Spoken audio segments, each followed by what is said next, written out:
Lo anunciábamos. Está aquí con nosotros Dayan Rodríguez, presidenta de la Federación Nacional de Organizaciones LGBTI, lesbianas, gays, bisexuales, transexuales e intersexuales. No sé si es que me corrige si me equivoco en cuanto a la significación de estas siglas. Bienvenida, Dayan. ¿Qué decir frente a la aprobación de esta ley de Servicio Nacional de Gestión de Identidad y Datos Civiles, que contiene algunos contenidos que se han controvertido a lo largo de la discusión, del debate, del análisis?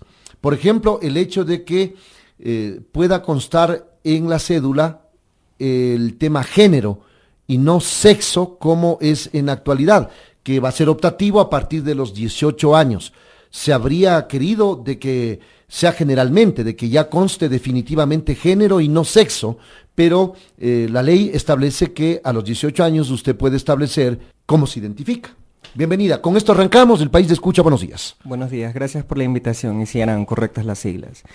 En efecto, en el año 2012 la Asociación Silueta X, el Proyecto Transgénero y Bolivarianos Diversos presentamos a la Asamblea Nacional en su debido momento las llamadas reformas a la Ley de Registro Civil en materia de identidad de género. En ese momento nosotros, por supuesto, habíamos solicitado que se incluyera el género como un dato universal dentro de la cédula de identidad para todos los ecuatorianos, bajo el artículo 11, numeral 2 de la Constitución de la República del Ecuador. Prevaleciendo evidentemente el tema de que el género es un derecho público y el sexo como derecho privado. Sin embargo, en esta nueva ley, que completamente es una ley, valga la redundancia, la Ley de Servicio de Datos Civiles y de Identidad, ya se aprobó el día de ayer, incluyeron al género como un dato opcional.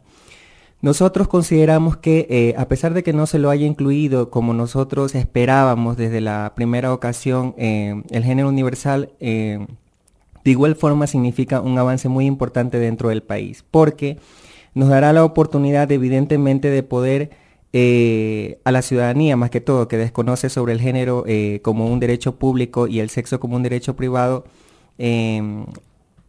que inicie un debate profundo, porque si usted revisa a las personas, a la ciudadanía en general y pregunta sobre la diferencia entre sexo y género, todavía no lo entienden.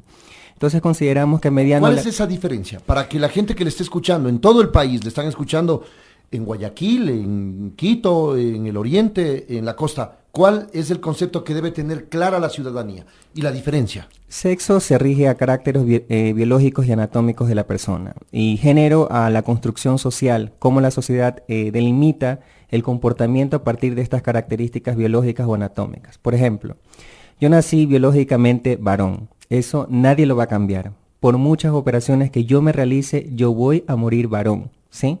Pero asimismo el Estado debe reconocer que yo tengo un género femenino. Se autoidentifica exactamente como género femenino. Y públicamente debo de ser tratada en género femenino. Eso es lo que... Porque así se siente, porque así se considera. Exactamente. Porque así quiere que le conciban. Exactamente. Entonces, no hay cómo confundirse ni perderse, ¿no? En su caso, por ejemplo, usted nació biológicamente varón, pero tiene un género masculino. No hay ningún inconveniente en eso. Yo me siento feliz con ser masculino. Perfecto. Entonces, en mi caso, hay una diferenciación que no es muy común dentro de la sociedad. Eso, a partir de esta aprobación de la ley, me va a dar la oportunidad a mí, suponiendo que ya pasó el veto presidencial y entra en vigencia la ley, del día de mañana, suponiendo que fuese así, ir al registro civil y solicitar el cambio de género en el documento de identidad yo. ¿Y cómo debería constar ahora? Si en su yo cédula de identidad ahora consta como masculino. Sí, dice sexo, aparte de que hay una inconsistencia, dice sexo masculino, debería decir sexo varón o hombre, ¿ya? Pero dice sexo masculino, entonces recordemos... macho, hembra. Exacto, macho o hembra, o macha en mi caso, bueno. Pero lo importante justamente es que me dará la oportunidad a mí, a las personas trans e intersex, más que todo, quienes somos quienes rompemos el molde del estereotipo de género, de ser llamados públicamente como nosotros deseamos ser llamados. Entonces, por ejemplo, si yo voy en este momento con la actual cédula a cualquier institución pública o privada, mucha gente me trata en masculino y dicen, no, lo que ocurre es que aquí dice que usted nació masculino. Pero ahora, como voy a cambiar de género en el documento de identidad, entonces ya no va a haber ni siquiera esa discriminación solapada a través del registro civil, porque va a decir femenino, e inclusive si alguien se atreve a tratarme en masculino, ya con este documento de identidad yo puedo iniciar acciones legales plenas por discriminación. Eso es en el caso de la población trans intersex. En el caso de los homosexuales que no necesitan cambio de género, ni de los heterosexuales, como entiendo es usted, que tampoco necesitan cambio de género, podrán también tener la oportunidad de solicitar el cambio de género con esta concepción clara de que el género es un derecho público y el sexo es un derecho privado. La ley del registro civil desde la década de los 60 nos ha hecho creer que el sexo debe estar expuesto públicamente, cosa que no debe de ser así. Y por eso es que se lo ve natural, ¿no? Que tengamos el sexo en el documento de identidad. Entonces, si un ciudadano homosexual o heterosexual se da cuenta de este derecho que está siendo vulnerado, podrá solicitar el cambio de género en el documento de identidad.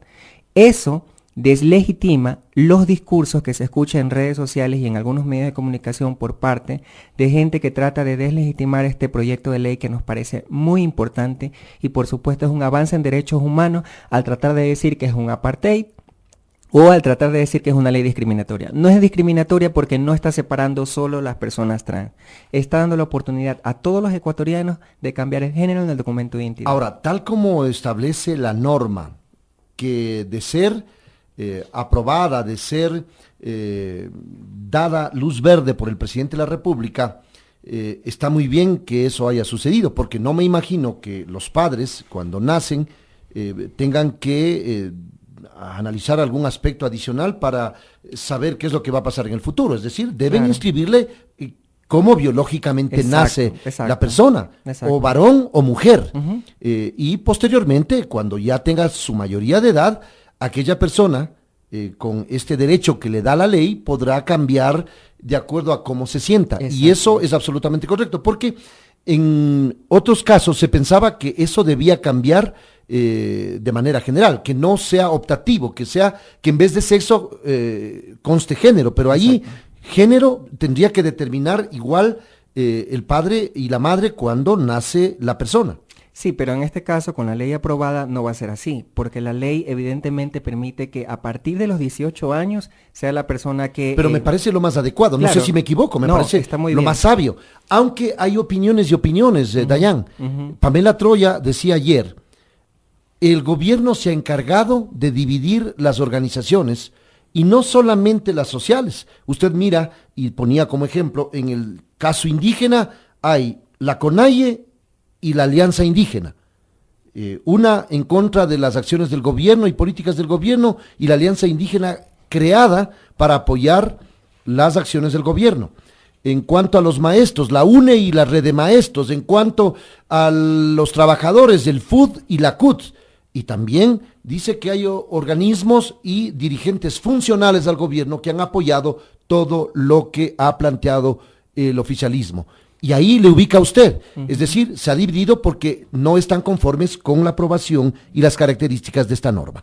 Un pronunciamiento reciente y en este mismo medio de comunicación. A mí me parece, yo estimo que son cuestiones demasiado básicas y simplistas, o sea, tratar de dividir la situación en quiénes están a favor y quiénes están en contra, quiénes son amarillos, quiénes son rosados, o sea, eso creo que responde a un sistema binario. Entonces me parece algo muy básico el tratar de decir que hay unos que están con el gobierno y otros que no, ¿no?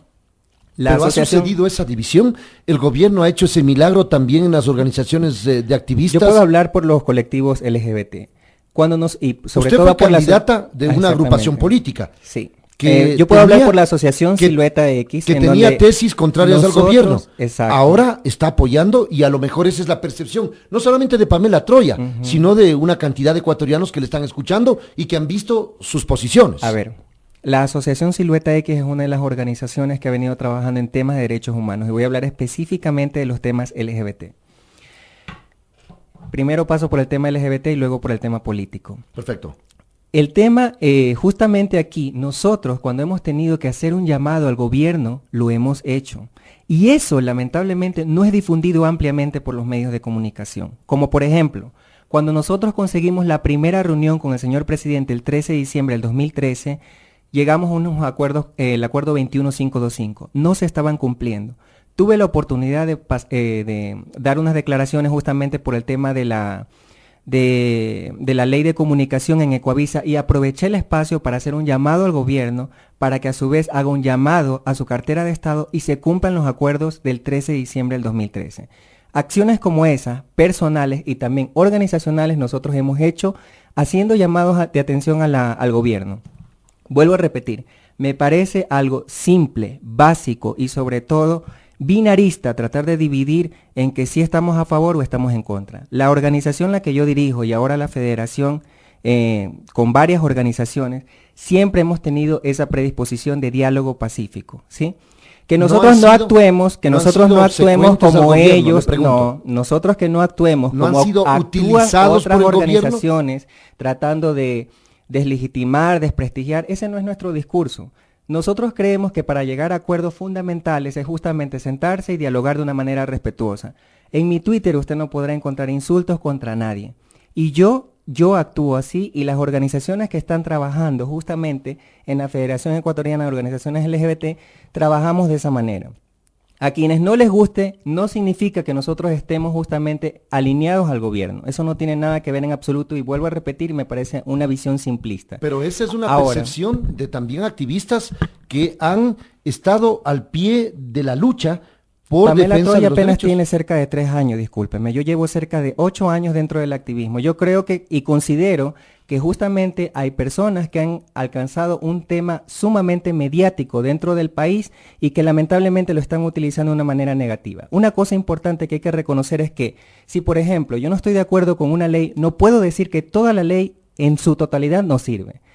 Y me parece también absurdo. Si yo no puedo conseguir matrimonio igualitario a través de la legislación ni la adopción, la única vía que tengo justamente aquí en el país es la Corte Constitucional. Ese es donde debe de apuntar el tema del matrimonio igualitario. Porque de incluirse el matrimonio igualitario dentro por ejemplo, de la ley que estaban diciendo ahora último, que era discriminatoria, evidentemente iba a tener un veto porque es anticonstitucional. Y para cerrar el tema de la política, yo participé... En cuanto a la política, usted fue candidata por eso, de ruptura de los 25. Exacto. Ruptura de los 25 evidentemente era un partido político que estaba en contra del gobierno. Yo participé justamente de candidata a asambleísta y en esa ocasión yo justamente me postulé y en ningún momento tampoco hice declaraciones en contra del gobierno. Lo que sí puedo considerar es que mi participación política tenía un enfoque justamente de inclusión y participación ciudadana, que lo vuelvo a reconocer. Lo pude encontrar dentro de la ruptura de los 25. Me gustaron justamente sus lineamientos y sobre todo su visión inclusiva en relación a las poblaciones históricamente discriminadas. Sin embargo, habían muchas personas que evidentemente eran de otros partidos políticos que también ingresaron a la ruptura y tenían otro discurso. Eso no significa que evidentemente yo hubiese tenido también un discurso contrario. No tengo ningún discurso ni contrario ni a favor. Simplemente lucho por los derechos de la comunidad. Eso quisiera aclarar. Bueno, ahora... El hecho de que quede en manos de los jueces, porque así determina la ley aprobada ayer en la Asamblea Nacional, la posibilidad de que una persona sola pueda adoptar o una pareja homosexual, sea conformada por 2 hombres o 2 mujeres, que quede en manos de los jueces, le parece correcto, que no haya cambiado, de que hubiese sido peor que hayan puesto un candado total, claro, exacto. Pero hay normas como, por ejemplo, el Código Civil y la Ley de la Niñez y Adolescencia que podrían contrariar porque hay aspectos y características específicas en torno al puntual tema de la adopción. Ahí entra el ejercicio de ponderación de derecho que por supuesto eso conoce ampliamente la Corte Constitucional. Y la Constitución, que es el instrumento de jerarquía suprema en cuanto a otras leyes orgánicas, cuando revisamos secundarias. Una ley suprema como es la Constitución de la República del Ecuador podemos encontrar un sinnúmero de articulados como por ejemplo el reconocimiento a la libre determinación de la personalidad, etcétera, etcétera, que podrían ser contrarios por ejemplo al candado constitucional de no permitir el matrimonio ni la adopción. Ahí es donde entra en juego el tema de ponderación de derechos dentro de una misma ley. Y eso la Corte Suprema lo podrá determinar. La justicia. Eso le parece que es algo positivo. Claro, que haya quedado igual que como está ahora, porque ahora los jueces son los que determinan. El ejemplo muy claro con temas, por ejemplo, específicamente hablando de adopción en Colombia. En Colombia no tienen ningún ley que evidentemente puedan parar el matrimonio ni la adopción. Sin embargo, a través de una querella legal en la Corte Suprema de Colombia, consiguieron la adopción en este momento y ya es un tema, se creó el precedente legal y por supuesto ahora todos los colombianos, sobre todo de las parejas homosexuales, pueden adoptar. Lo mismo tendría que pasar aquí en Ecuador. Es una cuestión de pensar realmente cuál es el enfoque de trabajo. Si la legislación no me permite el matrimonio ni la adopción, hay otras vías. Y vuelvo a insistir, no porque el hecho de que no se haya incluido el tema del matrimonio o la adopción dentro de la ley significa que toda la ley no vale. Eso es absurdo y eso evidentemente tiene que ser expuesto como se lo está haciendo en este momento. Hay muchos colectivos que están muy molestos, pero por supuesto hay otros colectivos que estamos muy de acuerdo en que se haya incluido, por ejemplo, el tema de mi género en la cédula, que lo hemos venido luchando desde el año 2012. Pero ¿acepta usted que existen división de criterios, división inclusive por supuesto, eso en hay el en todos activismo lados, eso hay LGBTI? en todos lados, en todos ¿Y eso ha lados. sido obra del gobierno o por obra y gracia de las posiciones asumidas por Cada autodeterminación de cada una de las organizaciones? Exactamente, ni siquiera de las organizaciones, de las mismas personas. Dentro de una misma organización hay criterios diferentes, o sea, no me parece que tenga que ver algo con la intervención de alguna institución o alguna persona, o sea, eso me parece demasiado. Eso es como, no sé, decir que uno no tiene personalidad, en pocas palabras, o sea, así de simple. Yo ya he aclarado justamente las temáticas que tienen que ver cuando nosotros hemos estado a favor y cuando nosotros no hemos estado de acuerdo con el gobierno, lo hemos dicho frontalmente y vuelvo a repetir.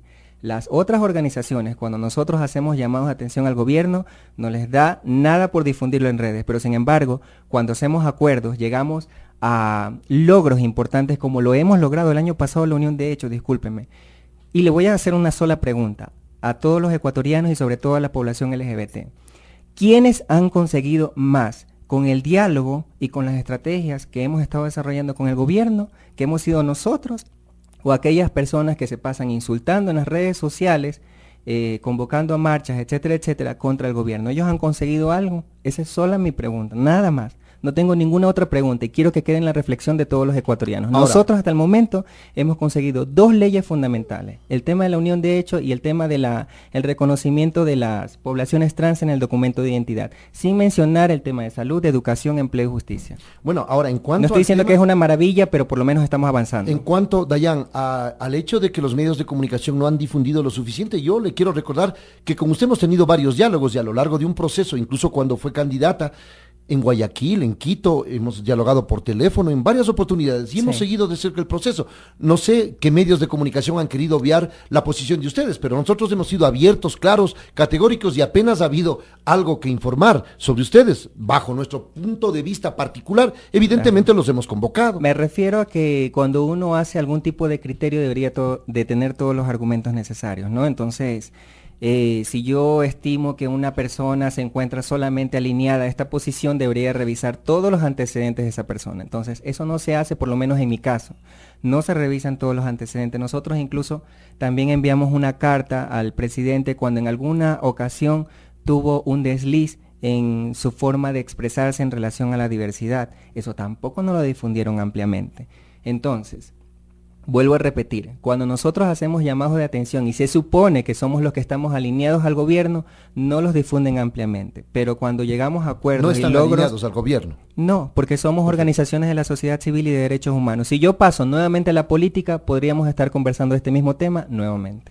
Ahora, Dayan, también el proyecto establecía de que no conste el estado civil en la cédula. Eso no pasó y va a constar el estado civil en la cédula. Eso es positivo porque en una sociedad machista como ha sido concebida y así definida como la ecuatoriana, yo me podría pasar de vivo pues en determinado momento, o cualquiera de los ecuatorianos, y ha pasado en el momento porque en la cédula dice casado, soltero, viudo, y muchas veces yo puedo pasar por el mundo engañando a cuanta incauta pase por mi camino. Digo yo, eso es positivo, de que conste soltero, casado, viudo, divorciado, para poder entender, porque muchas veces uno no utiliza el anillo si es que es casado por el eclesiástico, en ese caso, los creyentes.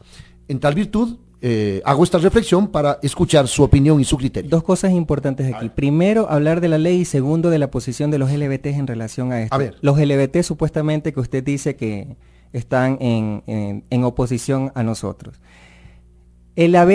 Si se hubiese eliminado el tema del Estado civil dentro del documento de identidad, respondía justamente al sistema patriarcal, en donde, como usted lo acaba de decir, cuando un hombre es divorciado no pesa tanto socialmente, pero si una mujer en su documento de identidad sale divorciada, es como de doble uso, es como más estigmatizante. Con antecedentes. Exactamente, entonces, para evitar eso justamente la Comisión de los Gobiernos Autónomos y Descentralizados estimaba eliminar justamente el estado civil del documento de identidad. Ahora, sin embargo, a pesar de las solicitudes que se hicieron, se lo dejó en el documento de identidad. Pero le pongo del otro lado, en el caso de la estigmatización, claro, yo estoy de acuerdo, pero en el otro caso, hay posibilidades de que alguien que le esté engañando a una persona diciendo que es soltera, y eso sucede a diario, por eso puse el ejemplo, que le diga yo soy soltero. Sí, quizás hubiese sucedido y por eso me parece muy buena la reflexión en la que se haya dejado el estado civil dentro del documento de identidad. Ahora, la posición de estos colectivos. Si nosotros revisamos las noticias de los periódicos y de los medios de comunicación del año 2014 de estos colectivos que usted me acaba de mencionar y de las próximas personas que incluso va a entrevistar, se va a topar con gente que decía que supuestamente el reconocimiento del estado civil dentro del documento de identidad era una dádiva del gobierno y que no servía, que ni siquiera evidentemente justificaba toda la lucha que nosotros llevábamos adelante con el tema del reconocimiento del documento de identidad. Ahora, cuando salió la tentativa de que desapareciera eso del documento de identidad, era el mejor derecho que se había conseguido y que era imposible que lo sacaran y que por lo tanto iba a ser una ley discriminatoria. Yo llamo a la ciudadanía y sobre todo a la comunidad LGBT a analizar estos dobles discursos de estas personas en las cuales dicen una cosa para su conveniencia a partir del momento coyuntural y posterior lo cambian. Yo considero, y a mí me gustaría que me saquen alguna cosa en la que he dicho en algún momento algo y luego lo he cambiado, porque así no ha pasado por lo menos con mi persona. Ahora, eso quiero dejar sumamente transparente, porque estos colectivos, ni siquiera son colectivos, son personas que se autonominan y se ponen una etiqueta de una organización o de una campaña. Y estas personas dicen una cosa en un momento cuando les conviene y luego lo cambian, como ha pasado justamente con el tema del estado civil dentro del documento de identidad. Dayan, ¿qué otro aspecto usted considera importante en favor de los derechos del grupo que usted representa en la norma? Y con esto vamos a concluir. Hemos sido claros en los temas quizá más polémicos, no sé si es que se me escapó alguno. No, justamente abordamos los tres más importantes, que era el tema del reconocimiento del género en el documento de identidad, que sea también a partir de los 18 años y que por supuesto el tema de la afiliación y de las uniones de hecho sean derivadas a la Corte, ¿no? Entonces a mí me parece interesante y sobre todo un avance muy importante dentro del país y eso justamente nos va a permitir que en otras ocasiones podamos alcanzar otros derechos que evidentemente se despliegan de los mismos. Muchas gracias, Dayan. Gracias también. Un gusto haber compartido con usted este espacio y aquí su opinión ha sido respetada porque sale absolutamente todo. Aquí no tenemos posibilidades ni de editar ni de cortar. Simplemente mucho. Le pregunto y usted responde. Exacto. Muchas gracias, Dayan. Gracias también. Dayan Rodríguez, presidenta de la Federación Nacional de Organizaciones LGBTI, lesbianas, gays, bisexuales, transexuales e intersexuales.